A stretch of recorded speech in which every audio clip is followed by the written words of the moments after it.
ఉభయ గోదావరి జిల్లాల పట్టభద్రుల ఎమ్మెల్సీ ఎన్నికల్లో కూటమి అభ్యర్థిగా పోటీ చేస్తున్న పేరావతుల రాజశేఖర్ ఎమ్మెల్సీగా అత్యంత మెజారిటీతో గెలుపొందడం ఖాయమని తెలుగుదేశం పార్టీ రాష్ట్ర అధికార ప్రతినిధి పిఠాపురం మాజీ ఎమ్మెల్యే వర్మ అన్నారు. ప్రాధాన్యత ఓటు వేసి గెలిపించవలసిందిగా కోరుతున్నాం.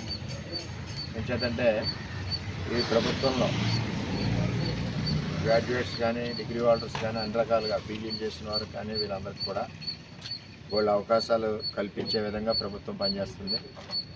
డిఎస్సి నోటిఫికేషన్ కూడా 16,000 ఉద్యోగాలు వస్తున్నాయి.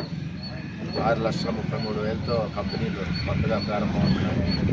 6,33,000 కోట్లు అంటే ఎంప్లాయ్మెంట్ విపరీతంగా పెరిగే పరిస్థితి ఇటు లోకేష్ గారు కానీ చంద్రబాబు నాయుడు గారు కానీ తీసుకొస్తా ఉన్నారు. ఈ కూటమి ప్రభుత్వంలో కూటమి బలపరిచిన అభ్యర్థి జనసేన, తెలుగుదేశం పార్టీ, బీజేపీ బలపరిచిన అభ్యర్థి పేరావతుల రాజశేఖర్ గారికి మొదటి ప్రాధాన్యత ఓటు వేసి గెలిపించాలని చెప్పి వేళ కోరడం జరిగింది. అదేవిధంగా అంగన్వాడీ టీచర్స్ని, ప్రైవేట్ స్కూల్ టీచర్స్ని, సచివాలయం సిబ్బందిని కూడా వేళ ఓట్లు అభ్యర్థించడం జరిగింది. అందరూ కూడా ఎట్టి పరిస్థితుల్లోనే 100% జేబులలో మరి పేరావతుల రాజశేఖర్ గారిని గెలిపిస్తారు.